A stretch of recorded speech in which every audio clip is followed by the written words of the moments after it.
Certaines des plus grandes prophéties bibliques ont été données au prophète Daniel. La plupart de ces prophéties sont toujours en cours d'accomplissement. Cependant, Daniel n'a pas compris ses propres prophéties. Dans le dernier chapitre de Daniel, au verset 9, nous trouvons Daniel demandant à Dieu de lui révéler la signification de ce qu'il a écrit. Dieu a répondu à sa prière par un non. Combien d'entre nous sommes contents lorsqu'il nous répond par un non? À vrai dire, nous devrions l'être, car un non est aussi bien qu'un oui. Car lorsque Dieu nous dit non, c'est pour notre propre bien. Puisque Dieu connaît ce qui est le mieux pour nous, nous devrions être aussi contents avec un non qu'avec un oui. Dieu a donc dit non à Daniel en lui expliquant la raison. « Va, Daniel, car ces paroles seront tenues secrètes et scellées jusqu'au temps de la fin. » Maintenant, en l'an 550 avant Jésus-Christ, lorsque le livre de Daniel a été écrit, le Dieu Tout-Puissant a pris la décision souveraine de ne pas révéler la compréhension des prophéties bibliques pour un certain temps, car ces paroles seront tenues secrètes et scellées jusqu'au temps de la fin. Dieu a donc décidé de réserver la compréhension des prophéties du livre de Daniel pour un temps particulier, la fin des temps. Et nous vivons dans ces temps aujourd'hui. Le Dieu Tout-Puissant nous révèle aujourd'hui ces prophéties, non pas parce que nous sommes plus spirituels, non pas parce que nous sommes plus intelligents, mais tout simplement parce qu'il a décidé de mettre ces prophéties ainsi que leur accomplissement entre les mains de l'Église des derniers temps. Pourquoi?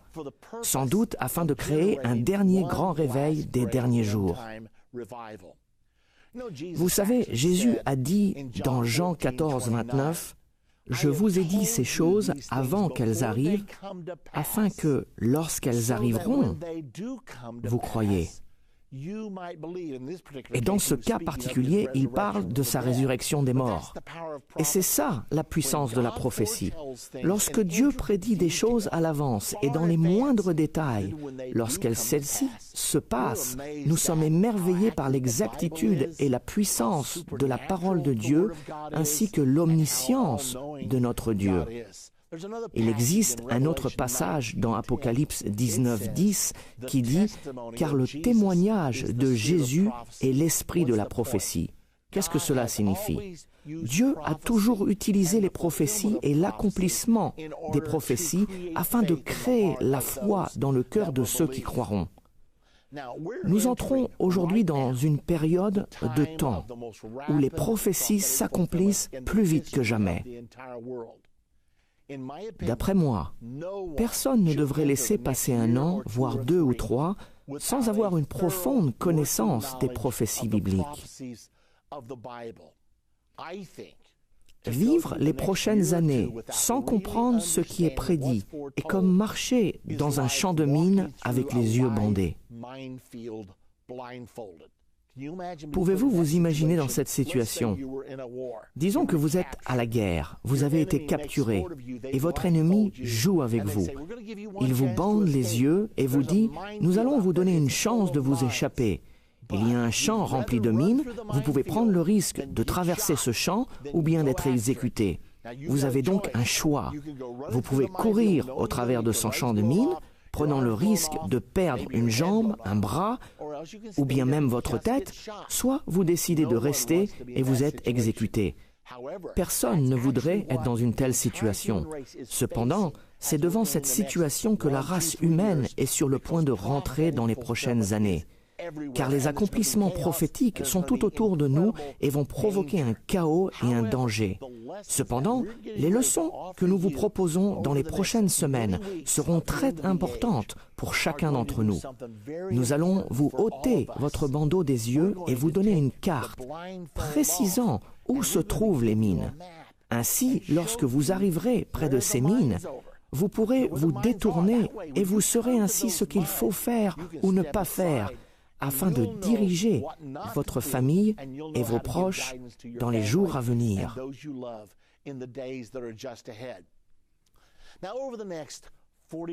Maintenant, au travers de ces 42 semaines, nous allons revenir sur ces leçons, comprendre la fin des temps. Et tous les 2 ou 3 semaines, nous commenterons un sujet d'actualité. Nous commenterons au sujet des leçons que nous aurons vues, ou nous nous arrêterons à cause de l'accomplissement d'une prophétie qui se sera passée. Et nous voulons être sûrs que tout le monde comprenne ce qui se passe de nos jours. Il est important pour chacun d'entre nous de comprendre. La Bible nous parle d'un temps qui est celui dans lequel nous vivons. Il y a une prophétie particulière dans Daniel 11 au verset 22-23 qui nous dit « Il séduira par des flatteries les traites de l'alliance ». De qui parlons-nous? De l'Antichrist. Il va donc corrompre certains par des flatteries. Mais ceux du peuple qui connaîtront leur Dieu agiront avec fermeté et les plus sages parmi eux donneront instruction à la multitude. Ainsi, alors que l'Antichrist corrompra les gens avec ses fausses doctrines et ses flatteries, il y aura aussi un peuple qui sera zélé pour Dieu et qui fera des exploits. Et leur tâche, la chose que Dieu aimerait qu'ils fassent, est que ceux qui comprennent instruisent ceux qui ne comprennent pas. Eh bien, c'est justement ce que nous allons faire au travers de cette série, La fin de l'ère. Alors je suis sûr que vous ne voulez pas manquer une seule de ces leçons que nous allons aborder au cours de cette année. Nous allons vous montrer maintenant un bref aperçu des choses que vous allez voir afin que vous compreniez à quel point cela est important. Nos 2 premières leçons, à vrai dire nos 2 premières parties, seront consacrées à la découverte des États-Unis dans la Bible. Maintenant, beaucoup de personnes ont dit que les États-Unis ne sont pas dans la Bible. Cependant, dans la leçon que vous allez découvrir, ce n'est tout simplement pas vrai. Les États-Unis sont en fait mentionnés dans la Bible, et non seulement les États-Unis, mais aussi la Grande-Bretagne, la Russie, l'Allemagne, ainsi que différents pays d'Europe. Il y a plusieurs nations mentionnées dans les Écritures et nous allons découvrir non seulement qui elles sont, mais aussi apprendre ce qui va leur arriver. Cette leçon sera absolument essentielle si vous allez être parmi ceux qui comprennent ce qui se passe et également comment y réagir. Les 2 parties suivantes seront dédiées au nouvel ordre mondial, qui est le gouvernement mondial. Nous entendons beaucoup parler du nouvel ordre mondial. En fait, le nouvel ordre mondial y est même inscrit à l'arrière du dollar américain, en dessous de l'icône de la pyramide où il est mentionné « Novus Ordo Seclorum », ce qui signifie en latin « nouvel ordre mondial ». Comment pouvons-nous imaginer que ceci soit écrit sur le dollar américain? Qui l'a mis là? Depuis combien de temps? Et pourquoi? Eh bien, nous allons découvrir que ce nouvel ordre mondial est le gouvernement mondial.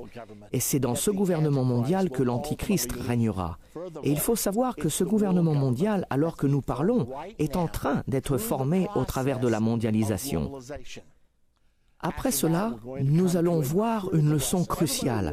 Chacun d'entre nous se pose la question de ce qui se passe avec l'islam en ce moment. Nous voyons l'islam causer un tel chaos au travers du monde, tout en devenant un mouvement puissant. L'islam grandit à vue d'œil. Eh bien, nous allons parler de l'islam dans les prophéties bibliques. J'ai récemment découvert la preuve que l'islam est dans la Bible. C'est l'une des choses les plus extraordinaires que j'ai découvert dans les prophéties bibliques. Vous découvrirez pour vous-même où l'islam se trouve. Et au fil des leçons, vous comprendrez le rôle que l'islam jouera dans l'accomplissement des prophéties bibliques. La 4e leçon, qui viendra plus tard, est l'une de nos leçons les plus importantes, car elle parle d'une guerre qui viendra au cours de l'accomplissement de la 6e trompette. Je l'appelle la 3e guerre mondiale. Vous pouvez l'appeler la guerre de la 6e trompette ou la guerre de l'Euphrate, peu importe. La chose est qu'il y aura une 3e guerre mondiale, car la prophétie est claire et dit qu'un tiers de la race humaine sera effacé de la terre pendant cette guerre. Vous allez donc tout apprendre au sujet de cette guerre. Vous allez apprendre où elle va commencer, vous allez découvrir qui sera impliqué et à quoi ressemblera le monde après avoir perdu un tiers de sa population. Je peux vous dire qu'il n'y aura pas une leçon plus importante que celle de la Troisième Guerre mondiale, quand un tiers de la population, c'est-à-dire 2,3 milliards des gens, vont être anéantis dans un horrible holocauste nucléaire. Rien que cette pensée m'effraie, mais nous devons en parler car cela va arriver. Il n'y a pas une chance sur 1000 de l'éviter. Cela va se passer, c'est dans la Bible. La 5e leçon de notre série « Comprendre la fin des temps » parle de la destinée divine d'Israël. Nous savons depuis toujours que Dieu a favorisé la nation d'Israël, depuis le temps d'Abraham jusqu'à aujourd'hui. Pour quelle raison Israël est-elle une nation différente? Pourquoi cette petite nation qui ne possède que 0,1% de la surface de la terre est-elle encore et toujours à la une de l'actualité? Nous découvrirons qu'Israël a été banni de la terre promise par les Romains en l'an 70. Puis nous parlerons de son incroyable renaissance qui a eu lieu presque 2000 ans plus tard, en 1948, lorsque la nation d'Israël a revu le jour. Eh bien, cela était prophétisé dans votre Bible. Et nous ne pouvons pas vraiment comprendre l'Ancien ou le Nouveau Testament sans avoir compris la destinée divine d'Israël. Soyez sûrs de ne pas rater cette leçon. Maintenant, cette prochaine leçon s'intitule « Israël, l'horloge prophétique de Dieu ». Et cette leçon est très importante, car nous avons très peu de prophéties bibliques avec une date spécifique. Mais cette prophétie que nous allons voir dans cette leçon à un temps bien déterminé.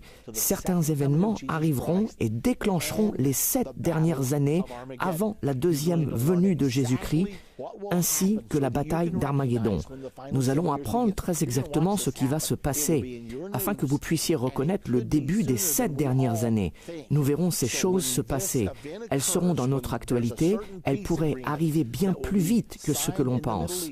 Alors, quand cet événement arrivera, il y aura un certain traité de paix qui sera signé dans le Moyen-Orient. Il inclura les Palestiniens, il inclura les Israéliens et il inclura la communauté mondiale. Lorsque ces choses arriveront, elles déclencheront le compte à rebours des 7 dernières années. Et dans cette leçon, nous verrons ce qui arrivera pendant ces dernières années. Nous allons aussi découvrir ce qui se passera probablement juste avant le commencement des 7 dernières années. C'est la raison pour laquelle nous vous avons dit qu'il y a un champ miné au travers duquel nous devons marcher. Et sans la carte des prophéties bibliques, nous sommes comme des aveugles qui dirigent d'autres aveugles. Mais une fois que nous connaissons la prophétie biblique et que nous les comprenons, nous pourrons diriger les autres vers cette compréhension. Et c'est ce que Dieu a ordonné à son Église dans les moments présents et les moments à venir. La 7e leçon concerne la renaissance du Saint-Empire romain. L'un des 5 plus grands accomplissements prophétiques des dernières 2000 années s'est passé le 3 novembre 2009. Et néanmoins, la plupart du monde est passé à côté. Cette prophétie nous explique la renaissance du Saint-Empire romain.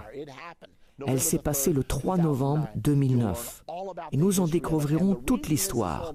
Et la raison pour laquelle elle est si importante, c'est que la Bible dit que l'Antichrist et le faux prophète viendront de la renaissance du Saint-Empire romain.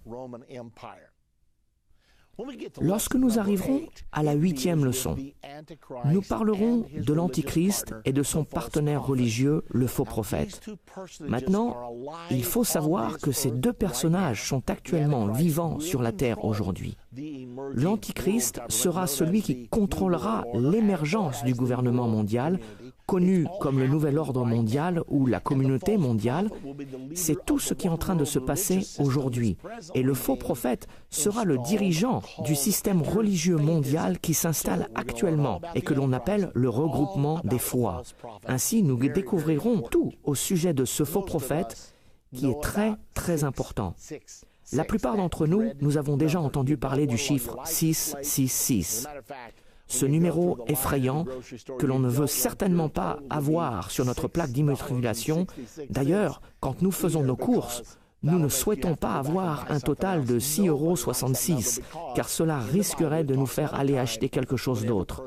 Personne n'aime ce numéro, car dans la Bible, il nous est parlé d'un temps où chaque personne devra avoir une marque ou un numéro sans laquelle ils ne pourront ni acheter ni vendre. Cela est appelé la marque de la bête. Et si vous prenez ce numéro, la Bible est claire, vous serez éternellement condamné. Donc, si vous voulez en connaître plus sur cette marque de la bête, cela se trouve dans Apocalypse chapitre 13. Et il nous est nécessaire de connaître ceci, car si nous acceptons cette marque, nous serons éternellement perdus. Et il nous est nécessaire de savoir ceci. Nous devons enseigner nos enfants afin qu'ils ne l'acceptent jamais. Croyez-moi, la marque de la bête est en train d'être actualisée aujourd'hui. La plupart des nations dans le monde mettent en place des systèmes d'identification nationale. Ici même aux États-Unis, nous avons une loi sur l'identification nationale qui a été votée le 11 mai 2005. Mais nous la contestons et ils ont donc du mal à l'appliquer.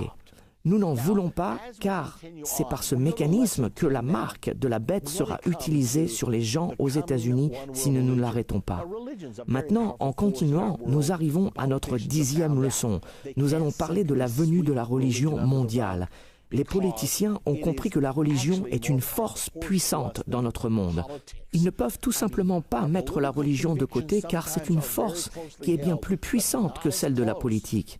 Bien sûr, nous tenons ferme à nos convictions politiques, mais pas autant qu'à nos convictions religieuses.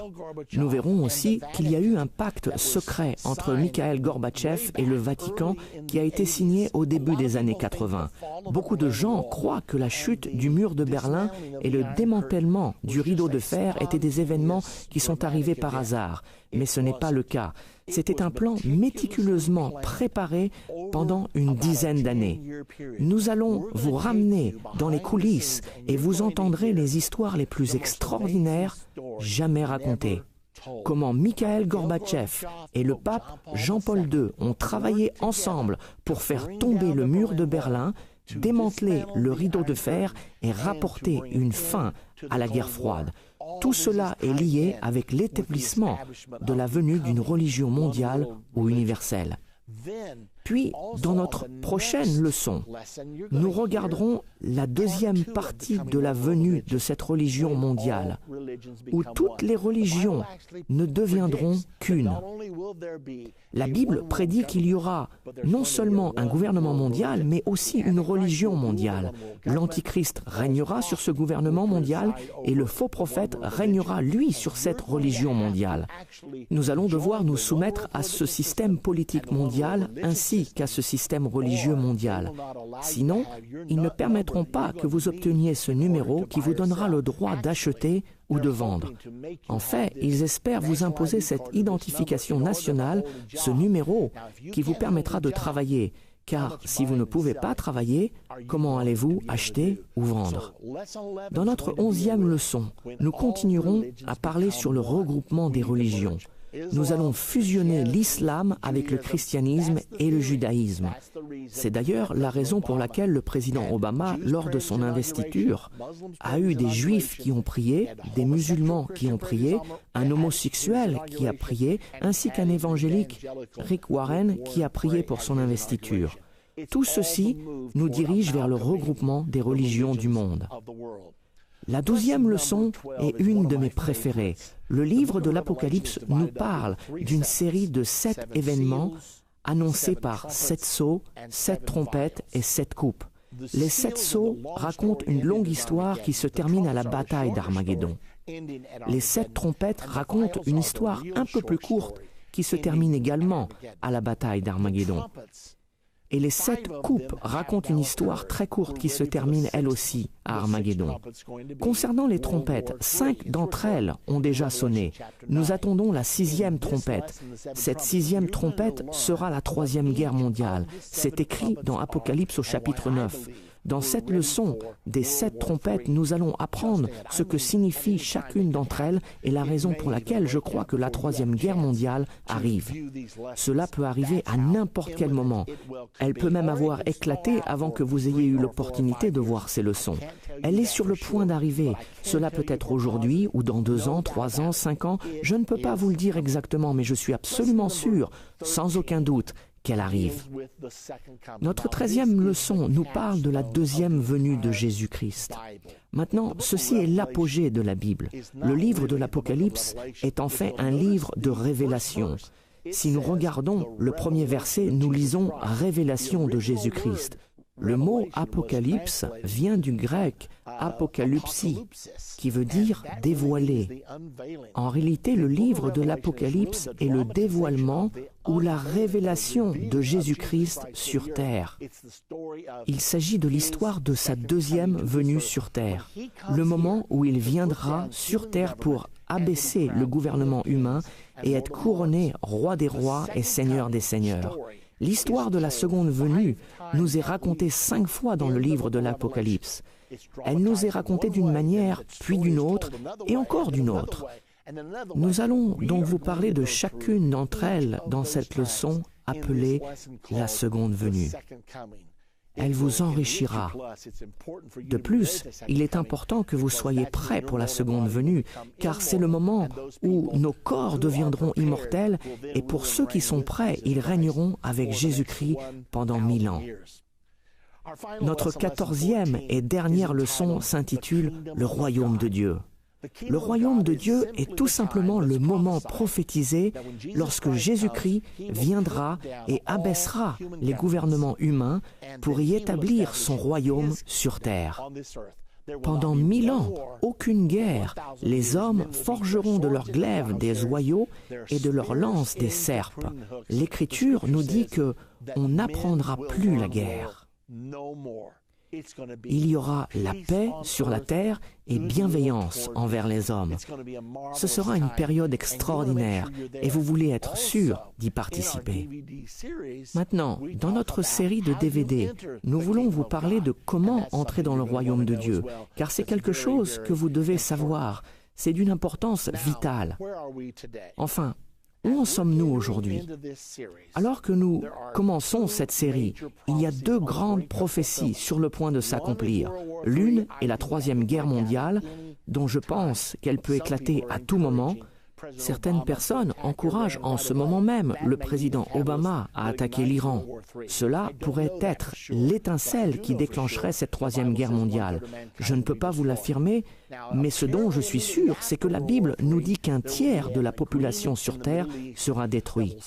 Maintenant, apparemment, juste après cette 3e guerre mondiale, il y aura un pacte au Moyen-Orient qui établira les frontières de la nation d'Israël, créera un État palestinien et déterminera le statut du mont du Temple à Jérusalem. Le mont du Temple sera placé sous un arrangement de partage entre les Juifs et les païens, contrôlé par la communauté internationale. Cela est appelé dans la Bible la confirmation de l'Alliance. Ce sera l'événement qui déclenchera les 7 dernières années. Aujourd'hui, ces 2 prophéties sont en cours d'accomplissement. Le président Obama a essayé de bouger ciel et terre pour obtenir un accord de paix au Moyen-Orient. Il ne l'a pas encore obtenu, mais il y arrivera. Et si ce n'est pas lui, ce sera un autre après lui. Cela va se passer, et vous y apprendrez tous les détails dans cette série. Maintenant, au travers de cette année, vous allez acquérir une compréhension des choses à venir, qui sera vitale pour vous et pour votre famille. Cela vous permettra également de faire partie de ceux qui accomplissent le plan de Dieu aujourd'hui. Une fois que vous comprendrez les prophéties, vous ferez partie de ceux qui instruisent les autres. Souvenez-vous de ce qui a été dit dans Daniel 11 au verset 32 et 33.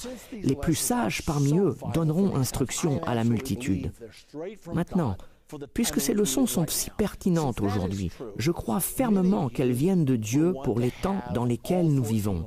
Puisque cela est vrai, peut-être aimeriez-vous avoir les 14 leçons en DVD afin de pouvoir les visionner avec votre famille, vos amis ou en petits groupes, ou peut-être les avoir juste pour vous personnellement afin de pouvoir les visionner à la maison, regarder les Écritures et les étudier davantage.